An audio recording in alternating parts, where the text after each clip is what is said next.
good afternoon, good evening, good morning, depending on where you are in the world. Today, we're going to be talking about obesity or being too fat. Pardon me if that's a politically charged term for you. It's a biological term. There's body fat. And we used to, for those folks for whom this is a politically charged term, you're really missing the point. And this is probably the wrong channel for you because we're into health. And body fat is a key driver of health. It's not, we used to think it was an inert energy storage tissue. That was until the past 10 years. And the scientific evidence started piling up indicating it's not inert. It's not harmless. It's not just cosmetic. And if there's one thing that I would try to get out there and repeat and shout from the mountaintops, obesity is not a cosmetic issue. It's a health issue. Body fat is not a cosmetic issue. It's a health issue.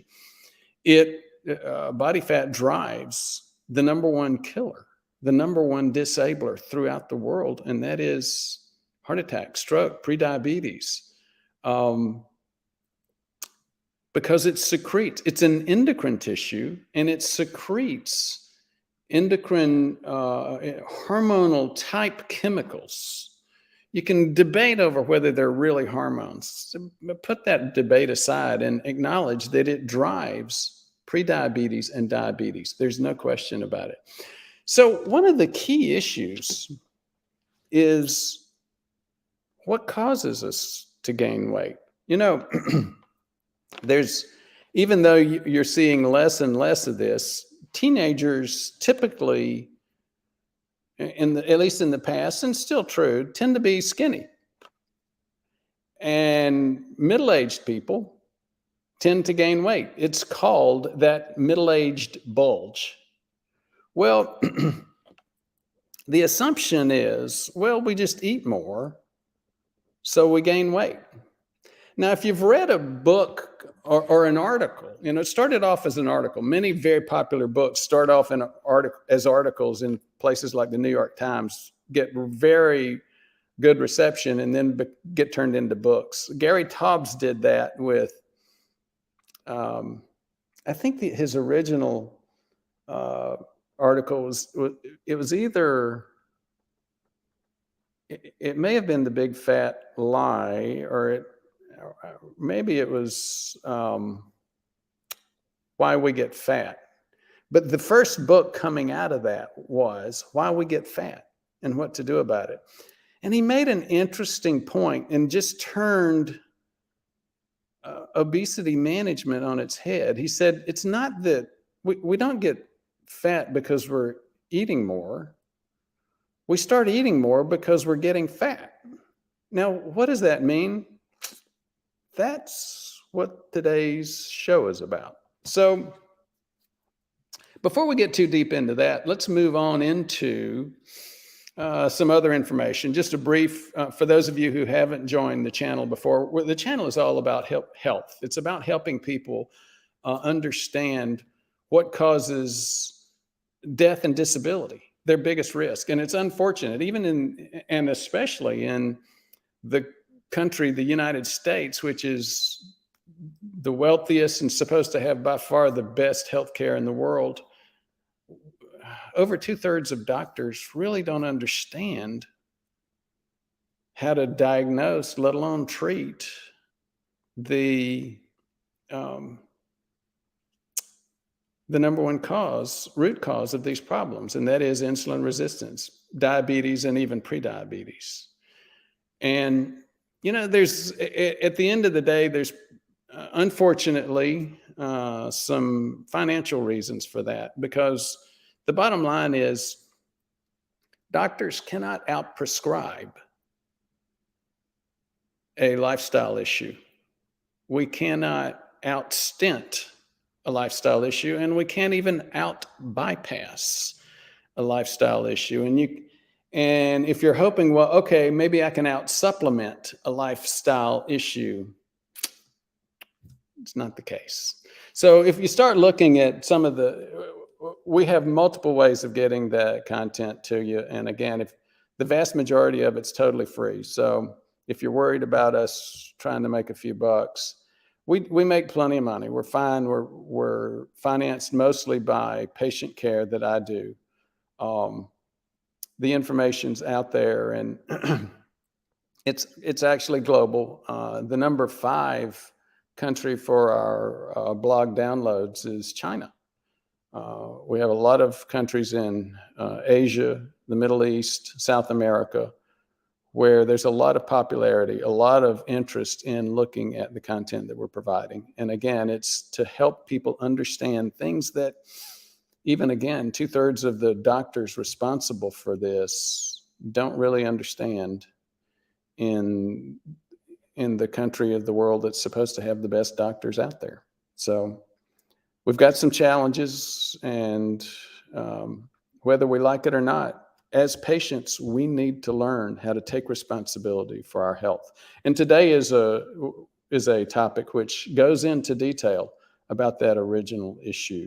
What really causes us to get fat and drive that prediabetes? Other information we've talked about with patient stories. People always like to hear what patients have actually said. The OGTT and insulin survey, for those that understand that space, there's an urban myth that if you don't preload, carb load, prior to the OGTT, the glucose tolerance test, the challenge, the insulin survey, then you'll get a false negative test or a false positive test. Before you get too deep in that, and many people have, take a look at that video. Again, it's free. You don't have to pay for the knowledge, the information. And a perennially popular topic among folks worried about these issues and worried about their health, their longevity, is that thing everybody loves to hate on, statins. Now, here's a question. Are statins really causing your muscle pain? Maybe, maybe not. Again, we've got some recent content out there where we do as we always do. We dig into the scientific evidence. You know, we get a lot of feedback on the channel, and rightly so, because that's what we do. We don't really tell you what we think, and we don't try to present that as facts. What we tell you is the scientific evidence. You see, I'm a physician. I used to work at Johns Hopkins, and I trained as what's called an epidemiologist. And an epidemiologist is somebody that looks at the studies and studies the science and critiques that scientific information. I actually irritate a lot of people because I used to get a lot more of this kind of feedback, but not so much recently because of some of the production improvements we've made. But I still get a lot of feedback. Doc, just tell us what to do. Well, I can tell you a little bit about what to do, but I'm really more focused on presenting the evidence in the science. Good, bad, confusing, ugly, or indifferent, the evidence, so you can make the choices yourself. So again, if you want to just get some basic understanding of what's likely to kill or disable you, get a couple of these courses. Again, if you have a problem, we usually charge anywhere from $25 to $40 for these. If you can't afford that, check in with Michelle. You can get it for free. Insulin resistance course, the cardiovascular inflammation course, the plaque evaluation course. In about 2 hours, looking at any of the 3 of those, you can and will know more than 90% of your doctors out there about this most important health issue for us. Things are continuing to escalate, to grow. The demand is just undeniable down here in Alabama, where I am today, for our Jubilee program. If you want to understand a little bit about why stress tests really can't predict a heart attack, we've got a book for that. And that book goes deep into our core content about prediabetes, diabetes, insulin resistance, and the inflammation and damage to arteries that's driven for that. Many of you have been looking for, see, there's this one statin. One of the problems with statins is that most of them drive prediabetes. So I'm going to get into a couple of content issues real quick before we get into the main content show for today. Most statins tend to make the problem that they're solving worse. They drive insulin resistance. All the statins do except for one, pitavastatin. Now, I use a lot of Crestor in patients that need it. I use extremely little statins compared to the vast majority of docs. I only recommend them when you have documented plaque. And that's not because of LDL, it's because of cardiovascular inflammation. And if you don't understand that, I would say, go back to the book, go back to the course. And again, you can go back to the videos. The information's free. But there is one statin that tends to not push that insulin resistance problem, and that's pitavastatin. The makers of pitavastatin know that. That's why they charge so much money that most of us, our insurance companies, don't want to cover it. And so there's ways to try to get less expensive pitavastatin. For the past few years, the only way has been going through Canada Online Pharmacy or another offshore pharmacy.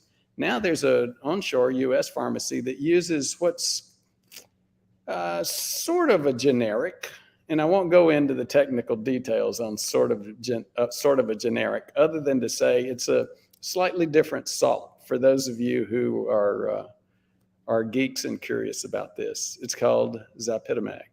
And here's a place where you can get it. It's called Marley Drug. We don't make any money from Marley Drug. We don't make that's not the purpose. The purpose is to help.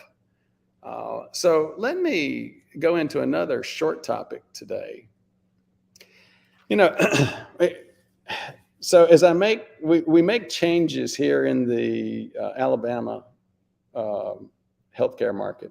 One of the things that we run into, and you run into that all over the world, people consider medicine a solo sport. You've got your one practitioner, your doc or your NP, and the doc holds out a shingle and the patient comes in and they see the doc, and the doc sees them one-on-one and tells them exactly what to do, and then they move on. Well, when you talk about the science and the evidence, the science is really clear. That's the wrong way to practice medicine. And if that's your way, that's your expectation. I'm going to see one person and they're going to tell me, they're going to write this. They're going to see me. There's not much time. They'll see me for about 15 minutes, 5 minutes, 10 minutes, and they'll write me a script and I'm gone. You're shortchanging yourself. You're putting yourself at danger. The systems that actually use a team approach are the systems that actually drive quality. And here's why the team approach is helpful. You need what's called interprofessional care. The doc, the primary care doc, the endocrinologist, the nurse, the dietitian, the health coach, other professionals like the pharmacist. All of these different professionals need to be on your team. You are the most important member of the team, and you need to have a different set of expectations from thinking, I just go to a doc, I get my script, and then I'm gone. I'm doing something else. Again, if you're looking to improve your health and therefore your life, that's not the way to do it. Health is not a spectator sport. So I'll leave that comment. Again, it was just a comment about what the science is showing. And Gilbert, if you'll give us the water ball, we'll get straight into the topic for today.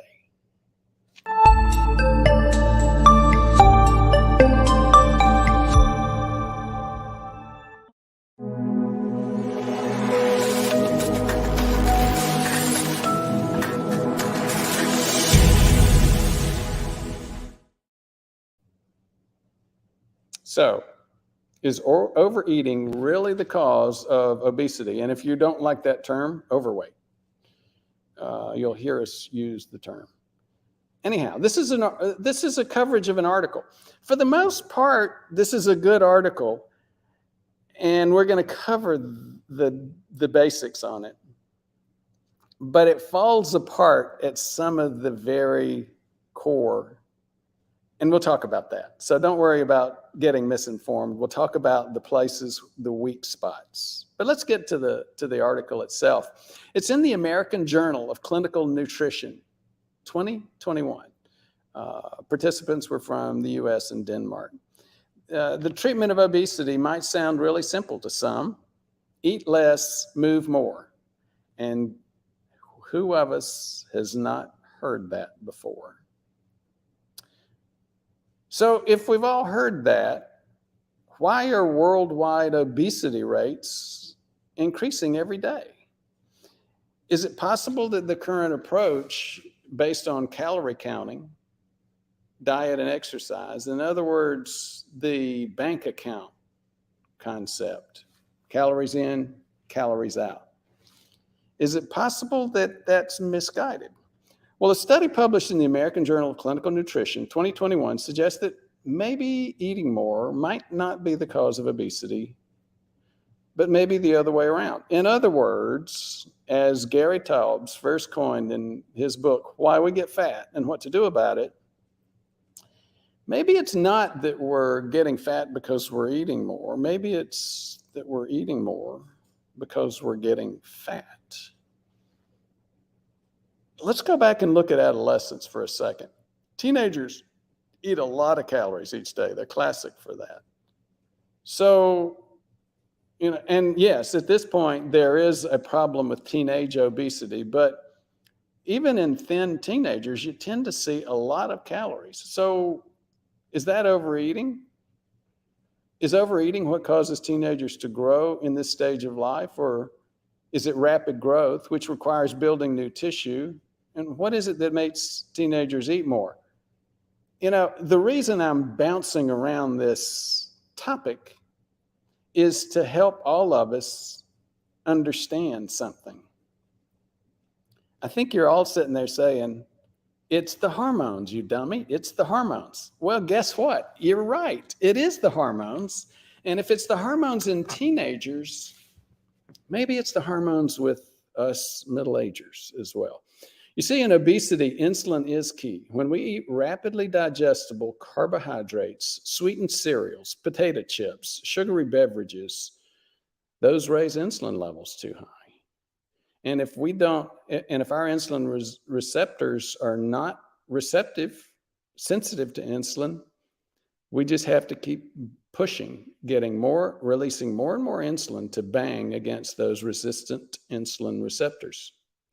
So after that, fat cells store a lot of calories, leaving less available in the bloodstream, and that triggers hunger and overeating. In other words, one of the things that people don't understand is that insulin also decreases fat burning. That's not a problem that teenagers have. They don't have all that extra insulin, so they're not laying down as much fat, and they don't have a problem with decreased fat burning. Again, this is an insulin issue. You see that term edema.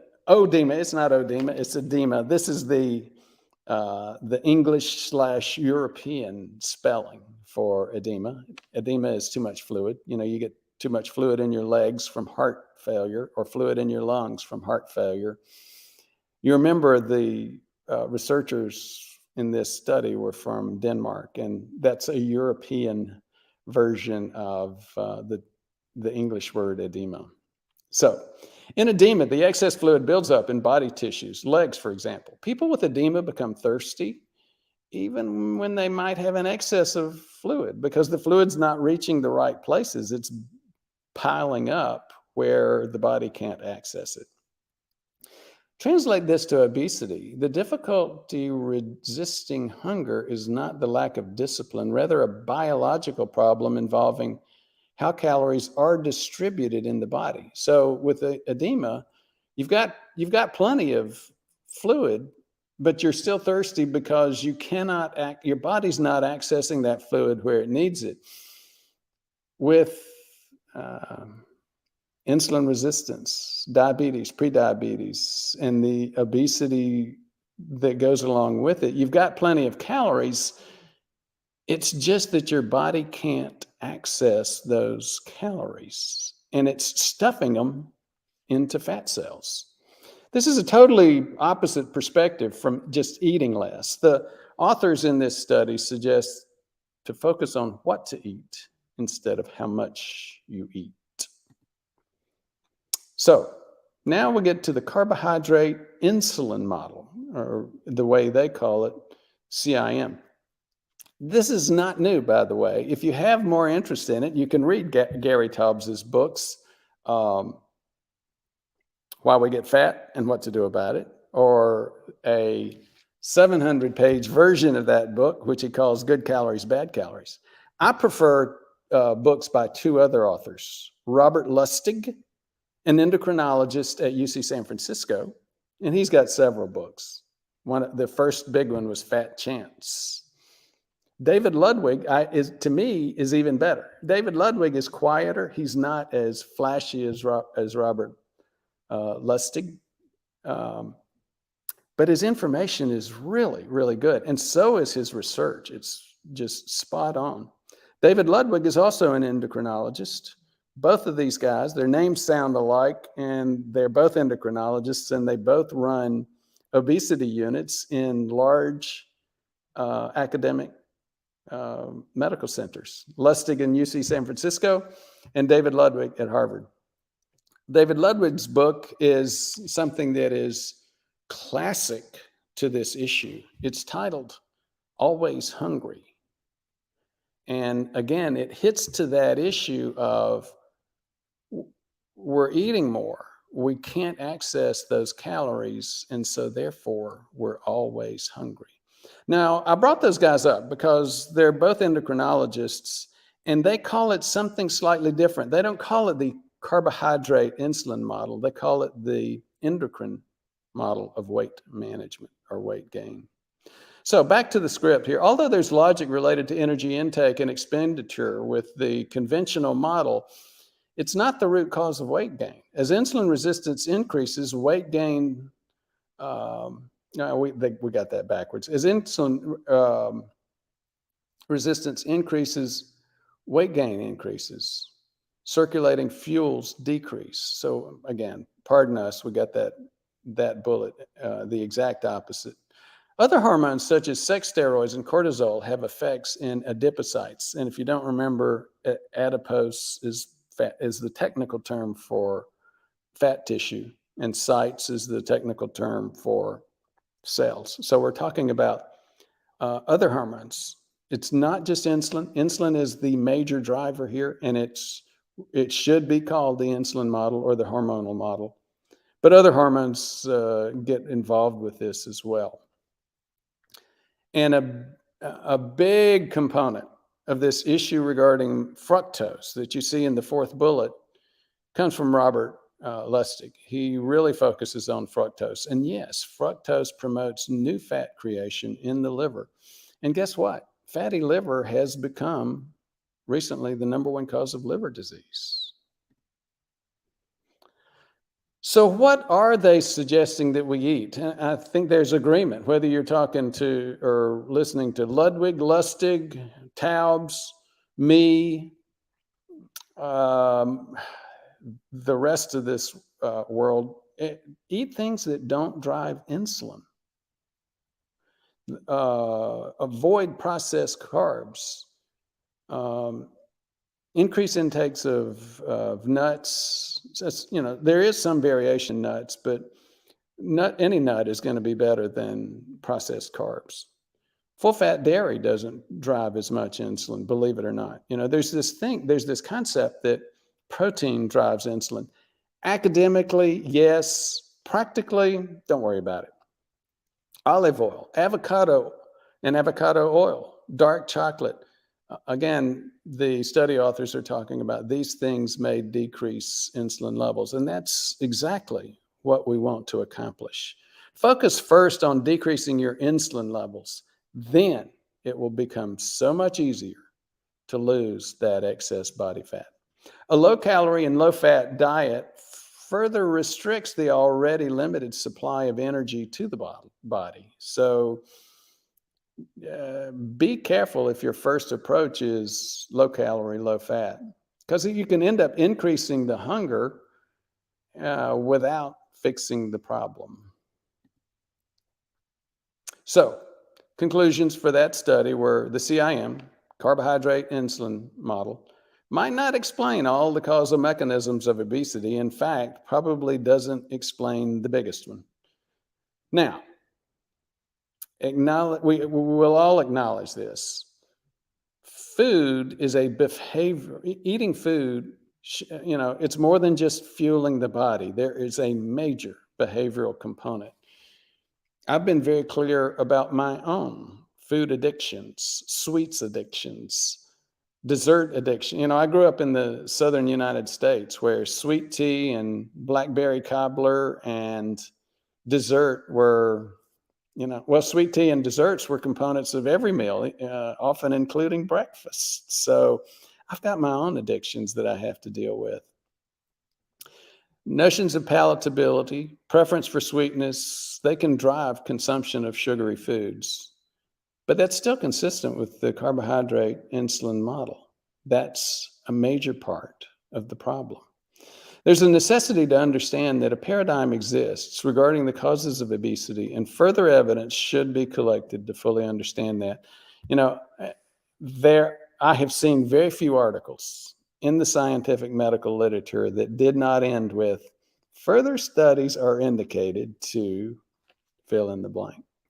So again, this is a perennial topic. It is core. It may be the most important topic that we cover in terms of helping people get to a healthy life. So I believe we're there at the end of that. And Gilbert, if you'll give us the transition, we'll go into Q&A.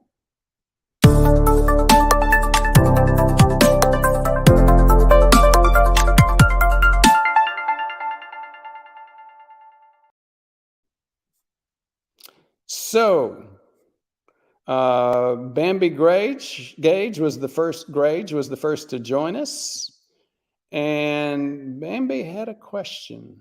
I have a 72-year-old friend, started treatment for high blood pressure and was recently in the hospital for unknown AFib, now on meds. He's having BNP tests today and getting a patch monitor to wear. I'm assuming we're talking about can you talk about the BNP test?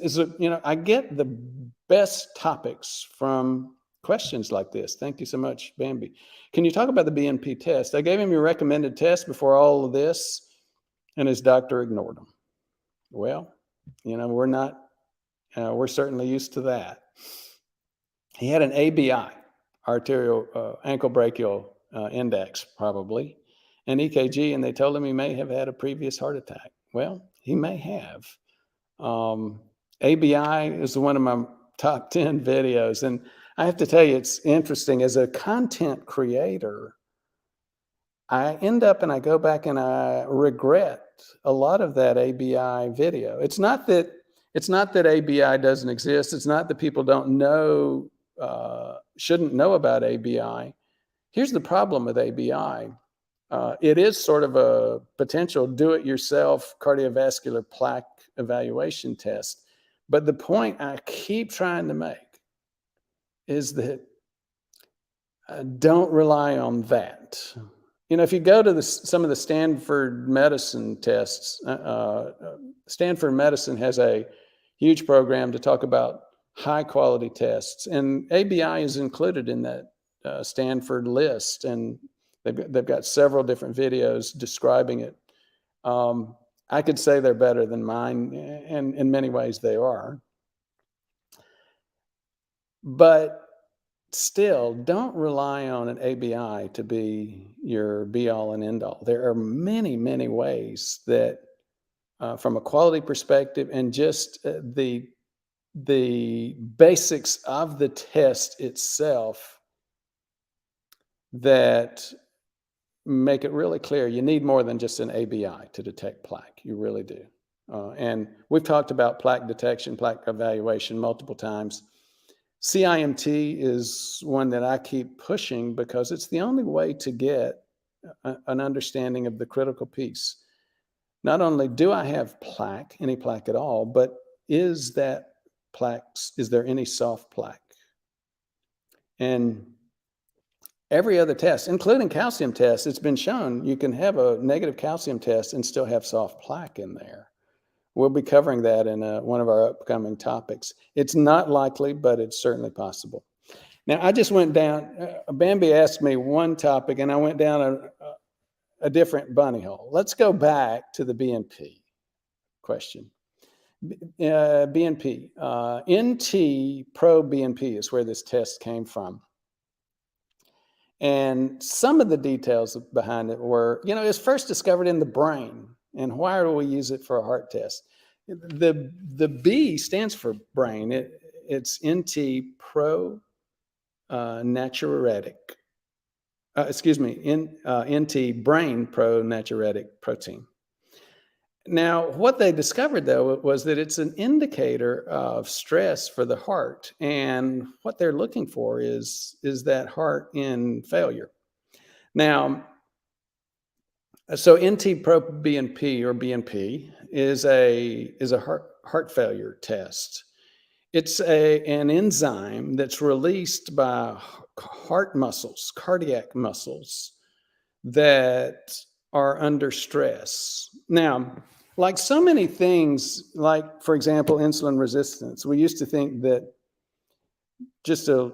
you were only in trouble if you have full-blown diabetes, and you weren't in trouble if you had a little bit of insulin resistance. Now we know that's not true, really not true. Same thing with NT-proBNP. They used to think when they first discovered it, well, if you have these really high levels, you're in major heart failure. It's not a problem with these lower levels. Not true. What they have found is these lower levels of NT-proBNP are very much indicative of this metabolic process of the heart muscle straining to do its work. So the original numbers for those, everybody always loves to ask me numbers. What's the dosage for this supplement? And I'm terrible with numbers for the most part, but 450. 450 is the number, but it's only for pro-BNP, but it's only for people 75 and older. For 75 and younger, it's 125. So that, again, if you realize, you look at those two numbers and you think about the age and you think about life expectancy, normal expectations or current societal expectations for life expectancy, we all expect people to have a lower life expectancy at age 75. So we're okay with somebody having much higher numbers at 75 and above. I'm not.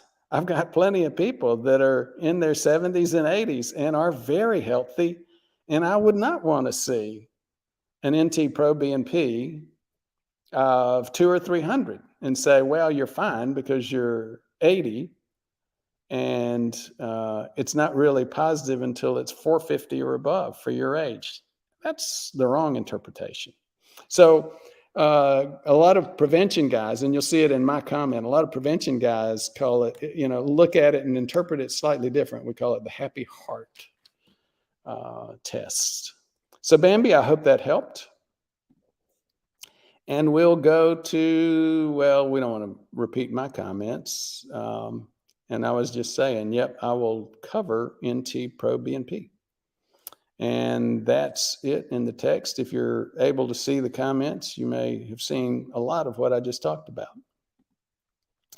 So at lower levels, prevention-oriented docs call it the happy heart test. So, good morning, Flick T. Bart, good morning, Bart. Here we go. Let's see. Leo Acapulco. Good morning. Ready for more life-saving information. Well, thank you so much for your interest, Leo. Uninsurable high. And good morning to Tanner Bruin from Atlanta and Gator. He doesn't like to be called the full name, just Gator. I believe the Taubes book you were referencing is Why We Get Fat. Yes, thank you much. That's it. And the subtitle is And What to Do About It. And as we said, his recommendation for what to do about it is sound. It's not eat more, move less. Eat less, move more. It's start looking at the kind of food you're eating. Decrease the foods that increase an insulin response.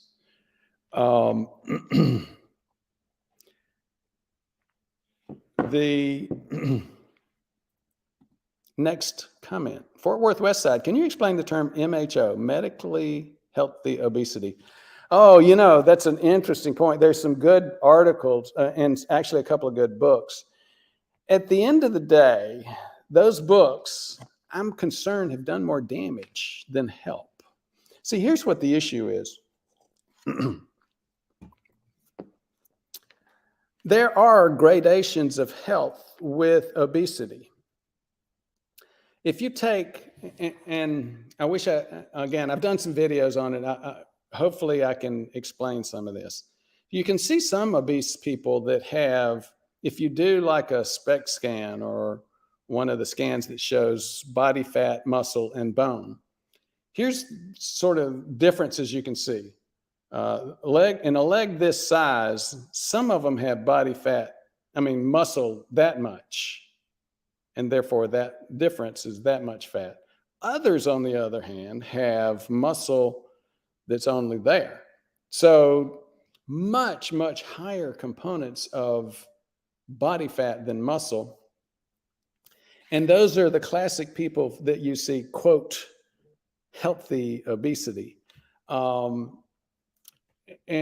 sure enough, somebody with certain levels of metabolism, often driven by muscle mass, are in a much healthier level than other people that have obesity. There was way too much focus on that. And again, I think it led too many people to say, well, I'm overweight, I'm obese, but I work out a lot, but I'm a healthy one. I've got patients like that. And again, that's a major problem. I hope that helps, Fort Worth. Let's go into John Tocho. Good morning. Remember, John, thank you so much. John is always reminding us, hit that like button. As you see, this is free information. It's getting out to the world. It's helping people save their life. And it's information that they're not getting other places. And there's a lot of folks like Tired Looking for Name who actually do super chats and make, he made a $20 super chat contribution. We'll talk about that in a minute. That helps us get that information out all over the world. And you know what? If you just want to do something for free, just hitting the like button, like John's suggesting, that'll help get this information out, because in this world of social media, everything's being driven by the AI, the artificial intelligence that puts information in front of people. And that's a great way, an even better way to get that information in front of people. Something that the AI really responds to is to take links to our information and put it in other social media like Twitter or Facebook or whatever. So thank you again, John. I appreciate you reminding us to look at that. 53 watching and only 17 likes. We can do better. Thank you again, John. Appreciate it. Okay. So Becky Quick, good morning from Kentucky. You're the first person. I live in Kentucky. I live in Lexington, Kentucky, and I haven't we get a lot of comments from all over the world. And I think you're the first one to say you're from Kentucky. Good morning from Kentucky. Last week you stated you ate around 100 carbs or less a day. You do low carb, but would like to know the types of meat and carbs you eat. Thank you. A lot of people worry about seed oils. I don't worry quite so much about those, but I don't, I tend to, I tend to do most of my cooking with avocado oil. I use a lot of the majority of my calories do come from probably from avocado oil, more so now, and it used to be mostly olive oil in the past. Dairy products. I'm not afraid. I used to be afraid of cheeses and fats, for about 20 years during the low fat era. And then I became insulin resistant and had to look at what I was doing. So I've decreased the carbs, as we said, and I'm not even afraid of bacon. A lot of people just say, oh, well, bacon's terrible for you. Now, here's another distinction in that space, though. People talk about the, quote, keto diet, and they think it's eating all bacon all day, every day. And that's not it. I travel a lot, and I go out to eat a lot. And if I eat, whether at home or going out to eat, if I eat a lot of red meats, especially steak type of meats, I get fat. Even whether low carb or no low carb. And in fact, I've got my own food addictions as well. One of them has to do with sweets. The other one has to do with amounts, portion control. And, you go to the typical U.S. Food habits are these giant portions of red meat. And so if I've always traveled a lot with my work, except for, the past, up until this year, I had a couple of years where I didn't travel. The rest of that 40 years, I was traveling a lot. And if I ate an entree when I was out, I would gain way too much weight, too much portions, even if it was low carb. So I've almost always had a very simple formula, a salad with a piece of meat. And usually it's not meat. It's usually a piece of fish. So salad, piece of fish, salad, piece of fish, salad, piece of fish. And it's, I'm not a foodie. I don't have a lot of, I got some habits and that's what they are. Now, in terms of food prep at home, I tend to do like a weekly food prep, and I'll do that as well. About half my meals are salad and a piece of fish, or just a salad, or some other low carb kind of thing. The other half of meals, maybe 2/3, are a version of this thing. One of the low glycemic carb foods, like broccoli, or Brussels sprouts, or cauliflower. And I'll saute those with olive oil and some, powdered Parmesan cheese. And that is what I eat. And I can't tell you the amount of, up until the past few years, it was always salad and a piece of fish. Now it's salad and a piece of fish, or that broccoli, or cauliflower, or Brussels sprouts sauteed in avocado oil, and with a little bit of powdered Parmesan. So it's the sauteed veg with powdered Parmesan and olive oil. Sauteed veg with powdered Parmesan and olive oil. Sauteed veg with powdered Parmesan and olive oil. And I'm being a little bit repetitive here because my diet is very repetitive. It's an interesting thing. I'll make one other comment about that. One of the first big life-changing events that people have to wrap their head around when they start getting into more of a healthy lifestyle is they have to start doing the calorie count. If I've heard it once, I've heard it 1,000 times. No, doc, I don't count calories, but I just sort of avoid high calories, I don't count carbs, but I avoid high carb stuff. And I always say, you know what? You got to go through the pain. You got to go through 2 weeks of actually counting carbs. You got to do it. It's like that old Listerine commercial, the taste you hate, once a day.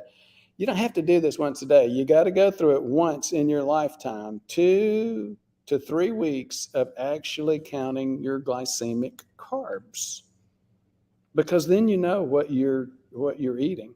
And the next thing you begin to understand, usually people start getting headachy. They start getting the keto flu then, because they are actually becoming aware of the glycemic carbs that they're eating, and they're actually pulling them out, whether they're thinking about it or not. So then their weight actually tends to drop those first 2 weeks. The point about habit, though, is once you've done that for 2 weeks, you really understand the basics of your habits. I'm not the only person with food habits. The vast majority of us do not eat a different breakfast every day. We do not eat a different lunch. We do not eat a different number of meals. We tend to have our habits. And after about 2 weeks, you start to get a really good handle on where your issues are. And it becomes easy then. You start developing your habit. You start learning where the low-hanging fruit is. Maybe we should pardon that pun. You start learning where your most easily reversible source of carbs is. And then you start thinking about it. And then you just, try to nail, try to nail that habit as well. Speaking of that cough, I may end up biting the bullet and switching from an ACE inhibitor back to an ARB one day. I won't go into that topic unless somebody asks about it again later. Gator, 20 net keto for a while. Would love to know exactly where electrolyte supplementation should be. I know serum tests do not seem to work for it. Is there no scientific way to help get that dialed in? Unfortunately, I don't think there is. Gator's talking about the point that, as people start cutting their carbs, one of the interesting things that happens is that there's some diuretic effect to that. You see glycogen, which is what carbs are, what your body does with carbs, especially in your liver and your muscle. Glycogen is nothing but a chain of multiple carbs, a glucose, a glucose, a glucose, a glucose. And glycogen is stored with fluid. And in the body, fluid is not just fluid, it's salt water. So as you begin to cut carbs, you begin to lose salt water. And there's this big, it's not totally urban myth. There's truth to the fact that you do lose salt water, but there's a little bit of over concern about where that goes. I'm not saying that you have that, Gator Bear Geek. I'm just saying that there's sometimes people get a little bit too focused on the concern about those. I will tell you one thing. There's a major public health thing about blood pressure. And sure enough, blood pressure is associated with these chronic diseases. It's probably more of an issue with the impact of insulin resistance on the kidneys. I won't go down that bunny hole right now either, because I'm busy going down this one on supplemental electrolytes. Here's the thing. You probably do lose some salt. And that runs right into a public health concept on the low salt diet. They talk about blood pressure and low salt. And again, I think there's a little bit too much fear on the keto side that, people are going to get too little salt. There's also too much fear on the public health side that people are going to get too much salt. I'll leave that. I probably gored enough people and made enough people mad already. Tanner Bruin, what is the optimal body fat percentage as opposed to BMI? Male, 68 years old. You're going to get mad at me, Tanner, because I'm not going to give you a number. I will mention 2 or 3 neighborhoods. Some would say, 5%. 5% is like Arnold Schwarzenegger when he won, or 3%, when he won Mr. Olympia. And his BMI was 30 at that point. So I get that response from men especially. Well, I got a lot of muscle, so BMI really doesn't impact me. And it's like, yeah, Arnold was 30, which is a cut point for moderate obesity at the time that he won Mr. Olympic. And he didn't have a lot of fat, Mr. Olympia. So if you look like Arnold at the time that he won that, then yeah, BMI is very deceptive. There are people for whom this is a real issue. And one of the easiest ways to adjust for that is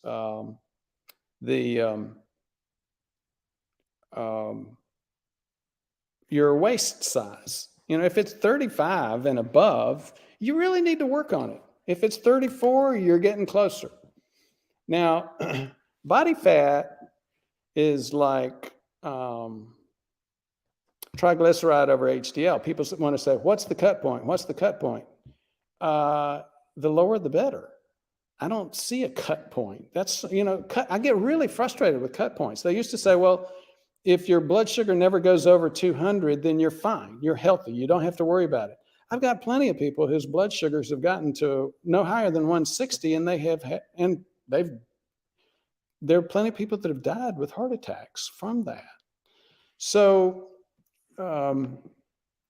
you want healthy levels, and with body fat, you don't want to get, for 68-year-olds, I personally think 10% is a really good target. But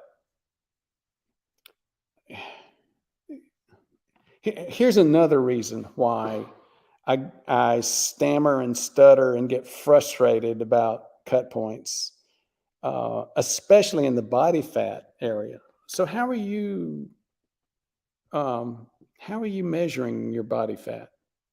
Are you doing electrical impedance?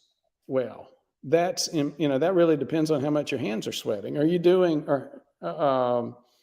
flotation in a tank? Oh, well, that depends on how much you can actually push the air in your lungs out of your lungs. Oh, no, you're doing I can't remember the name of it, the new Intuit device, which has great marketing. It's not Intuit, but it's a related name. Great marketing. Everybody's using it these days. I know some prevention docs that are using it. Just believe in it 100%. There is no really good body fat measurement. So if there's no really good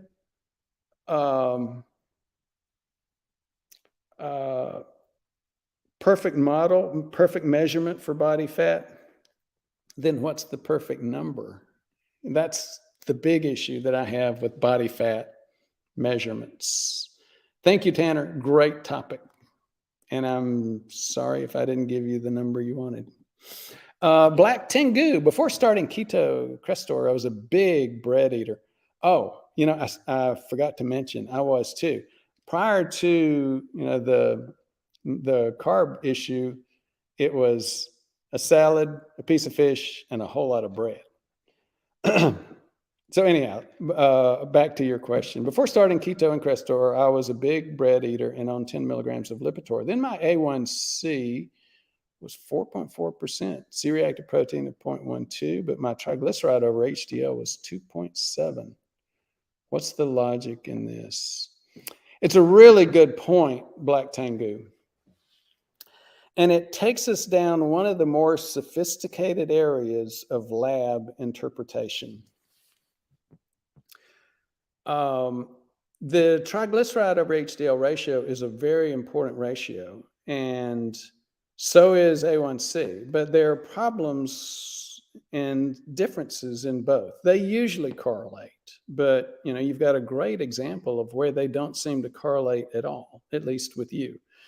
And there are several different reasons why that could happen. First of all, A1C is also driven by hemoglobin. So things like anemia, and the American AACE, the American Association of Clinical Endocrinologists, is very clear. They say you do not, the vast majority of doctors make their diagnosis of diabetes with A1C. And the American Association of Clinical Endocrinologists are just very clear that you shouldn't do that. And their point is, well, it's hemoglobin, so things that impact hemoglobin will impact the A1C, like kidney disease, liver disease, thalassemia, genetics, being pregnant. And I can tell you, I've got a ton of patients, in fact, probably the majority of my patients that have full-blown diabetes do not have a high A1C. And where's that coming from? Something totally different from all of this, and that is they're not eating carbs. So that's a problem with the A1C test, Black Tengu. Are there problems with the triglyceride over HDL? Yes. So triglyceride over HDL is a combination of two things. Number one, your inherent current metabolic ability, which, as you mentioned, might be impacted by a statin. 10 milligrams of Lipitor, yeah, it could impact that. But the biggest driver for most of us is age plus genetics on how well we metabolize carbs. So here's what the issue is with the triglyceride over HDL ratio. Triglycerides, as we mentioned earlier in the program, insulin decreases fat burning. So guess what? If you eat a lot of insulin driving foods and you have this high fasting or basal insulin, your body can't burn that triglyceride as well. So your blood triglyceride levels go up, your body fat goes up because you're not burning it. And that's a problem. The other side is HDL tends to go down. And why is that? I'll also add the healthy large LDL particles go down. And that is because whether you're talking about HDL or LDL, the healthy particles out of those groups are the large fluffy ones. Those are also the particles that tend to have the normal cholesterol. When you have a carb metabolism problem, these large fluffy particles, whether they're LDL or HDL, normally carry cholesterol, but that cholesterol starts getting replaced by fatty acids. Well, when these fatty acid laden or carrying large fluffy particles, whether HDL or LDL, when those particles pass through the liver metabolizes that fatty acid, and therefore the particle goes away. So you lose your large fluffy HDL, which are the ones you really want, and your large fluffy LDLs, which are the ones that you really want. So that's why the triglyceride over HDL ratio is impacted greatly by this issue. And that's also why usually you would expect to see the correlation that you're assuming, Black Tengu, I would agree, but it's not always that simple. Great topic. Gave me a chance to go down a bunch of bunny holes. Thank you so much. As you see up in the right-hand corner, Gilbert is flashing a Rumble sign. So we're getting set up on Rumble and locals. And there's a couple of reasons. A lot of people may be looking and saying, oh, isn't Rumbles that politically oriented conservative group? Well, I'm not into politics. This is not a political show. I would say I'm down in Alabama. My family, I'm serving the Alabama public. My family's in South Carolina, my family of origin. So my perspective is that Republicans or conservatives need everybody. It doesn't matter what your political leaning is. You need good prevention, and you deserve good prevention information. But there's another issue, and that is getting a little bit better access through more of a webinar type means. And there's a locals platform that goes along with Rumble, which we will be using more in the future to help get webinar type information out, which is a way that you can develop, form, and interact with more of a community type of approach than the simple things that you see on YouTube. So thank you, Gilbert. Not sure about Lionelson. Yes, and goodbye. Uninsurable, another super chat. Thank you so much, Uninsurable. Thanks for getting me set up with a CGM prescription. Can you talk about Repatha? My friend takes it in lieu of statins. How does it work? Is it pretty safe? It's an interesting concept. And yes, so Repatha, thank you for the super chat, by the way. And I will just make the point. There's a couple of things about the FDA that I disagree with. Now, where am I going with this? Just give me a minute.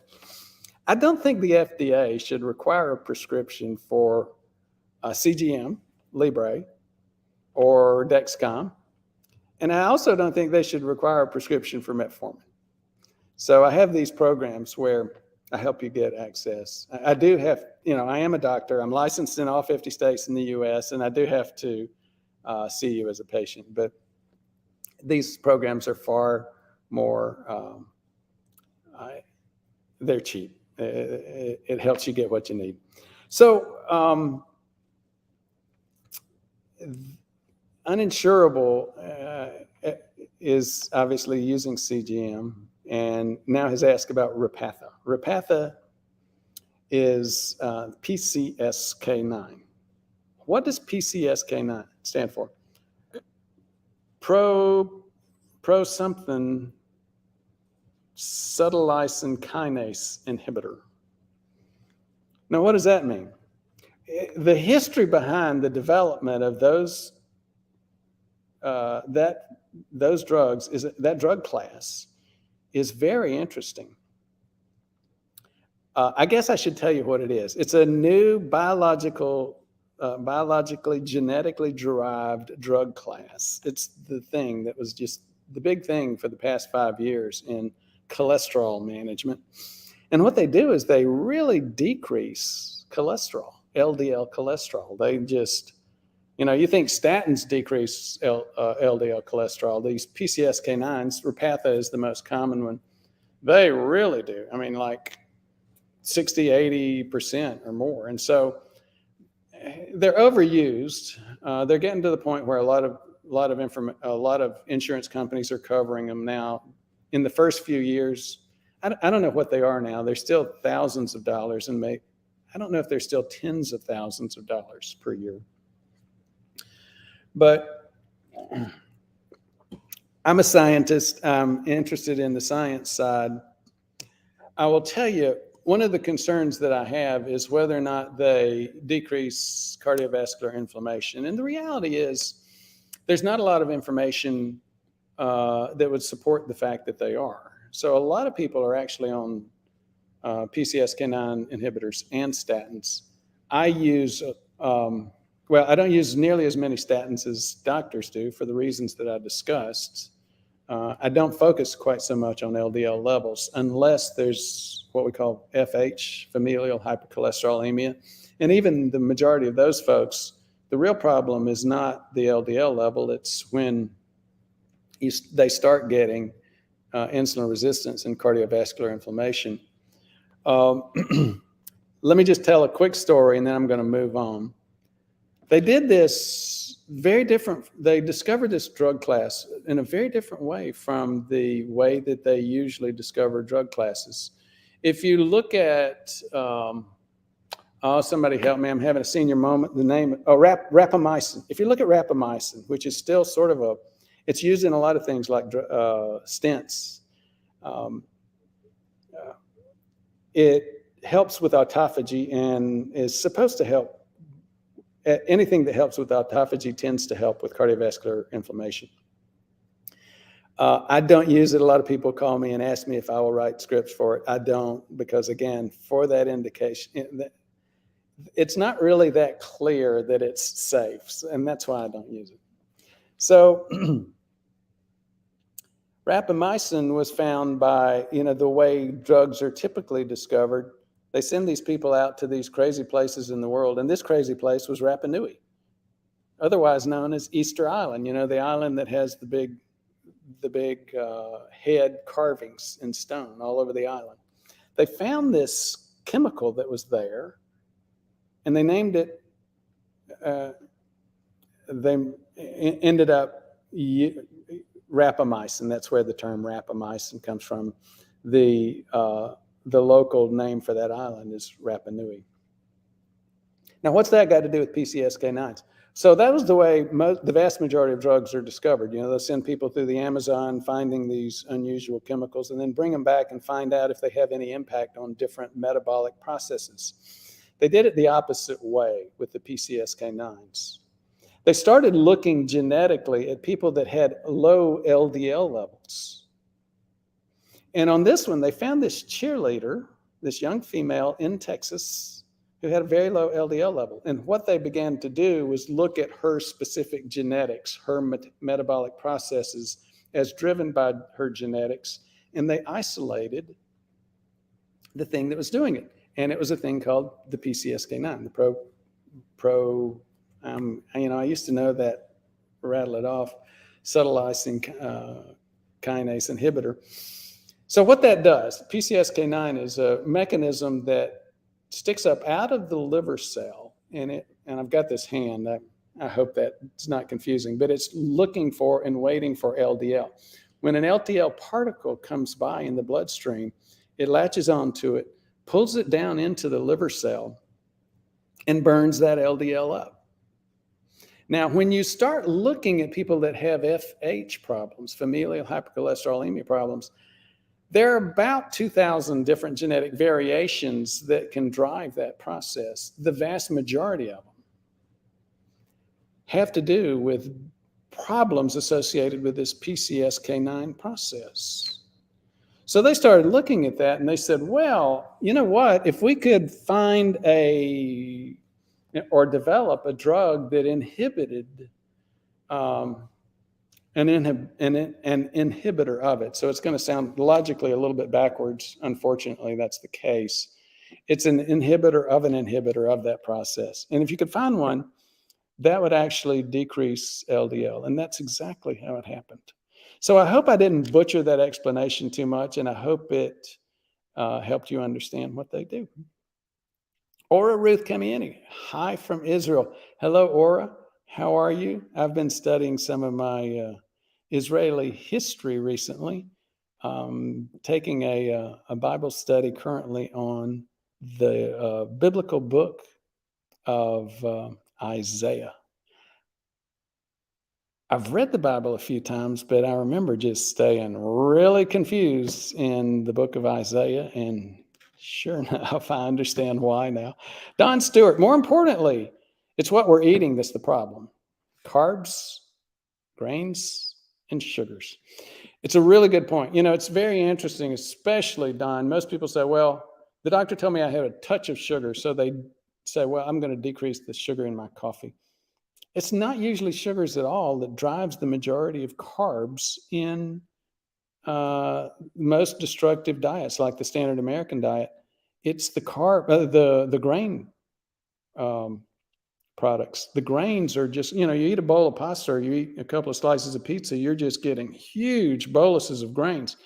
And people think, well, they're not sugars, they're not sweet, so they're not a problem. They are the bigger problem, because those complex carbohydrates are similar to what I described about glycogen a few minutes ago. Glycogen is sort of the body's own form of a complex carbohydrate. It's just one glucose after another, after another, after another, after another. And it takes the body literally seconds to cleave all of those components of that chain and just fill the blood with sugar. So thank you so much, Don, for that comment. Brad, for one, I thought you had suggested taking Crestor if you have LDL cholesterol. Is it only confirmed plaque that confirms inflammation? If high LDL-C, 220 or above, but I'm getting a little bit confused, but here's what I think you're asking, Bradford. Yes. I do have, so number one, if your LDL, not total cholesterol, LDL, is above 180, the probability is pretty high that you have one of those genetic variations that we discussed with familial hypercholesterolemia. I've actually had a few patients that did not have plaque, even though they clearly had FH, familial hypercholesterolemia.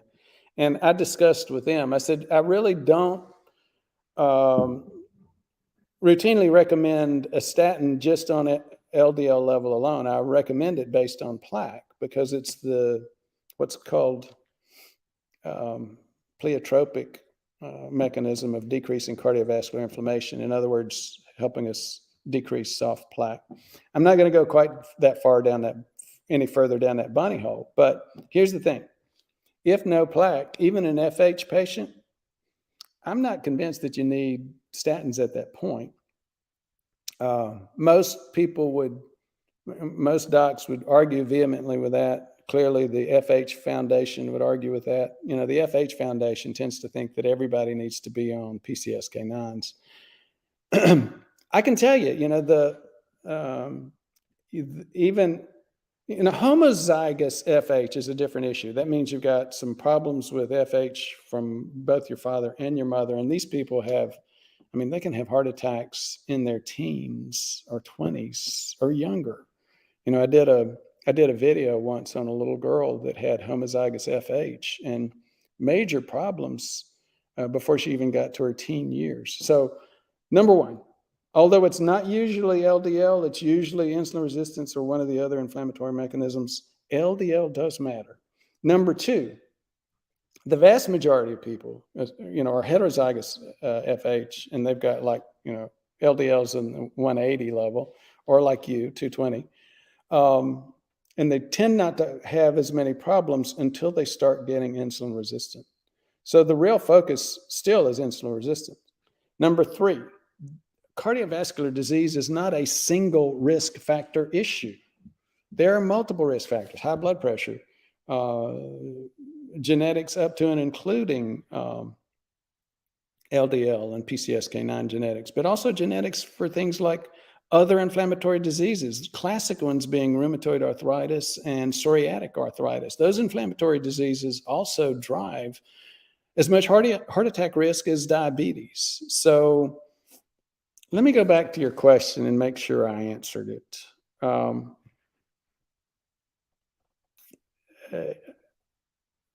So I'll have this discussion with an FH patient that does not have plaque, and those are not common. Most of the time, by the time somebody sees me, they're middle-aged. I do have some younger patients, especially some family members, children of FH patients. And that's the story. I describe for them what's actually going on, and then the patient makes a decision regarding whether or not they want to go on a statin. The majority of them will say, well, let's just take maybe a lower dose statin. And I think that makes sense. So I hope that actually responded to your question. I know I certainly went down the bunny hole you were targeting. Black Tango, is pitavastatin as good as Crestor at reducing inflammation? That was a great question. When pitavastatin first came out, the information was not clear because there's very little science on statins and cardiovascular inflammation. It's out there and it's pretty conclusive. It's actually pretty conclusive now for pitavastatin as well, by the way, that yes, it does. But originally, it was a couple of years when pitavastatin had come out, but there was no science on the inflammation piece. And I was telling my patients that, and they were saying, well, no, this is a good statin. I actually had one patient leave me because they felt like I was an anti-pitavastatin person and really didn't understand. And I wasn't saying I'm anti-pitavastatin. I'm just saying, the bigger issue here is inflammation. And at this point, there's no evidence. Whether you like what I have to say or not, I'm going to say what I understand, what I see in the evidence. Leo Acapulco, have you heard of bright line eating? I did a video on that. One of my patients and friends alerted me to it, and it's a big, big deal. So what Leo is talking about there's a book, and there's more than one book, I think, now, and a lot of content out there. It's a great component. The author had her own acknowledged addiction problems, more than just food. But food is an addiction for a lot of us. And here's the big difference. There's one critical difference between food as an addiction and the other addictions like alcohol or other substances like drugs. Food is an addiction. When you have a food addiction, it's not like you can go cold turkey. You can't stop eating. You know, with Alcoholics Anonymous, you hear them say, I haven't touched a drop of alcohol in 20 years and I'm an alcoholic. And, you know, the implied statement is, yeah, if I go back and I touch alcohol after 20 years, I'm an alcoholic and I'm right down that falling off the wagon addiction trail again. You don't hear people with food addictions saying that because you can't go without food for 20 years. So she's making a point. She goes into the issues. There's a lot of information about decision science. Believe it or not, decisions, there's significant science around decisions. And the basics of bright line eating for the food area is this. And it's based on, you know, when I was at Hopkins, I did a lot of work on HIV 30 years ago.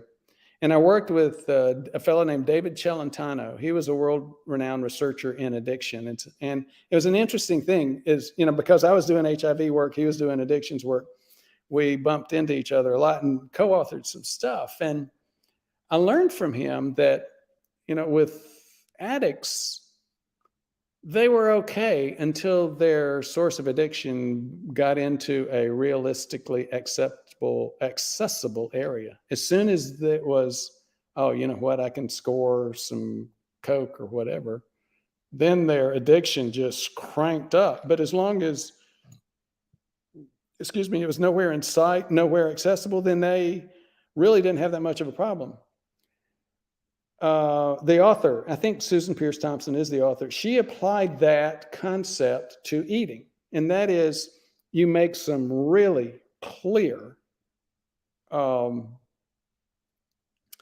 decisions and you don't vary from that. You remember when I was described, and that makes it easier for a food addict to deal with their food. And it has worked very, very well. And you may remember when I was describing my own food habits, it's like salad, a piece of fish, salad, a piece of fish, salad, a piece of fish. That was my own version, self-discovery of bright line eating. Because if I tried to make a decision every time we went to a new restaurant, we were on the road, went to a new restaurant, am I going to take this entree, or is this entree doable? And maybe this one doesn't have as much carbs, and maybe it doesn't have as much, maybe it's got carbs, but I won't eat as much. You can't do that. You got to have bright line eating. So thank you, Leo, for bringing that up. JM, Dr. Lustig, you can't fix the health until you fix the food. Black Tango, okay to eat full fat dairy on keto when you have plaque? I think so. Yeah, it's the carb driven metabolism, not the dairy driven metabolism.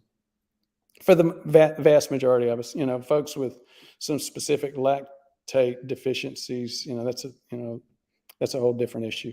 Or Ruth Kimieni, the desire for sweet starts with breast milk. I was shocked at how sweet my breast milk was when I tasted it years ago. P.S. Other moms reported the same thing to me when I asked. That's a very, very interesting comment, and I think true. Tired looking for name, $20 super chat. Thank you again so much, Tired, for helping us get that content out there, that information.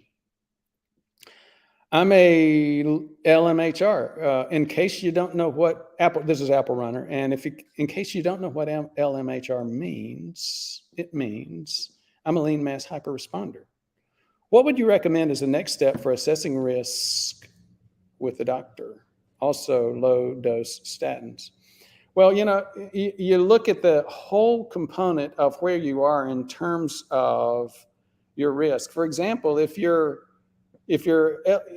so a lean mass hyperresponder is somebody that goes low carb and their LDL shoots out the roof. I had the big guy for that, the guy that everybody thinks of when they think of that, Dave Feldman. He came on the channel and we had a geeky discussion about this issue.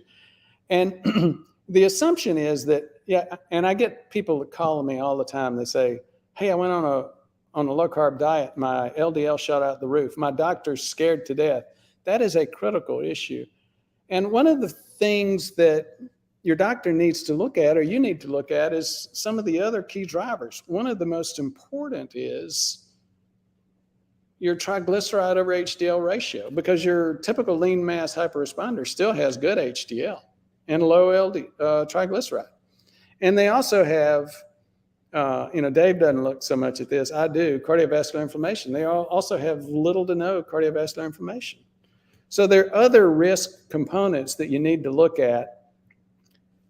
And unfortunately, the vast majority of the medical community doesn't do that. B Flynn is a B blood pressure systolic number, 130 to 140, okay, for 70 plus years old. The simple answer to that is no. We used to think so, but more recent evidence is pretty clear that the answer is no. You want to get 120 or less. Felix, great to hear from you. Thank you so much for your interest and your comment today. Felix has appeared on the show a couple of times. He's done great work, and it's just that slow, steady change in lifestyle. And he's actually, we covered it on the channel. He actually reversed significant kidney disease. And that's one of those things where they say, oh, my doctor's the expert in this and the expert in that. And they say you can't reverse plaque. Well, yes, you can. I mean, we've got evidence. I'm evidence of it. They also say you can't reverse kidney disease. Well, yes, you can. And Felix came on the channel to help us see that, yes, you can. Basil Tiffany, I have to tell you, I'm getting, we got a lot of comments, a lot of interest. I appreciate it so much. Unfortunately, I'm not going to be able to get to all of the comments today. I will get to a few more before we go. And again, this is part of the reason we're looking at adding another media format like Locals, so we can help improve that conversation in the community. Basil Tiffany, friend of mine had physical recently. Doc told him the cholesterol looked great despite being high. I guess the doc isn't concerned because of my friend's age, but seems like encouraging heart disease. Well, Basil, you may want to look some more at this channel. You're obviously on it right now, and you're obviously making some comments. LDL levels, most doctors think that, anything over 70 is a big deal and a big risk. And here's the thing, half the people having a heart attack have normal or optimal LDL levels. So that really creates a little bit more of a question about just how much does LDL matter in the gestalt, the bigger picture. Arabella Horowitz, since I read Dr. Kraft's book, that's Joseph Kraft, I'm assuming, I've been wanting to get tested for insulin. How and where do I get this test? Well, again, we do that on a regular basis. That's the most important test we have that we do when somebody comes to see us. And if you'll call Michelle, we can help you get set up with that. Rob Lowery, several wide. Don't get that. Went right over my head. Nick's repairs. Who can I contact at PrevMed to interpret blood work tests, including particle size? Particle size is a very big issue. And again, Gilbert, if you'll just show Michelle's telephone number for the last two folks. That's it, 859-721-1414. B. Flint, you think it's okay to eat 4 eggs a day when you have plaque? Yep, I do. I do. I don't think it's okay to eat 2 bowls of cereal and orange juice. I'd much rather you eat 4 eggs and not the cereal and orange juice. Rob Lowry, this is going to have to be the last question, comment for the day. Can you address collateral blood vessels in the heart? What are they? What exercise best development? And apparently they saved my life. I never hear them mentioned. Well, I'm going to take a chance here and try to describe, let's say that's you can't see it. So when vessels get blocked, it's sort of like traffic on the highway. You know, when traffic gets blocked because of a wreck, what happens? Well, people start hearing about it. It starts coming up on their Waze and other apps, and they start saying, "Oh, well, I need to get off and go around another way." That's what happens with your blood supply. You start getting some blockage in this artery. The blood starts going around other ways. Now, what doesn't happen with traffic, but does happen with your heart, is the more traffic you get going on a regular basis in an artery, the bigger that artery grows. That bypass is called a collateral. And that's critical. The body knows what to do for blockages. And innumerable people have been saved by collateral circulation. Now, so that's what they are. What exercise best develop them? Any exercise that stresses your heart. So, you know, people think, oh, Grandma Jones, don't be exercising. Don't be stressing your heart. I've got my own mother is in her mid-80s, and her favorite thing is to go out and work in the garden. And I love her to death. And she'll say, she'll say, I can't work out quite as much as I used to. I get tired earlier. And she gets frustrated after just a couple of hours. And I'm saying, you know, a lot of sons would say, Mom, don't do that. Don't stress your heart. And I'm just the opposite. It's like, go, Mom, stress that heart, because that's creating collateral circulation. So Rob Lowry, thank you so much. The rest of you, thank you so much. And for those of you who had questions, again, just too much to respond to. I really appreciate your interest. And I see True Moose, for example, saying he'll go to Rumble. We were just in the process of downloading. Rumble's got some weird issues in terms of how they do the thing. We've got 300 or 400 videos up. It's going to take a while to get the other 1,200. But we're getting there. And thank you for your interest. And we'll see you.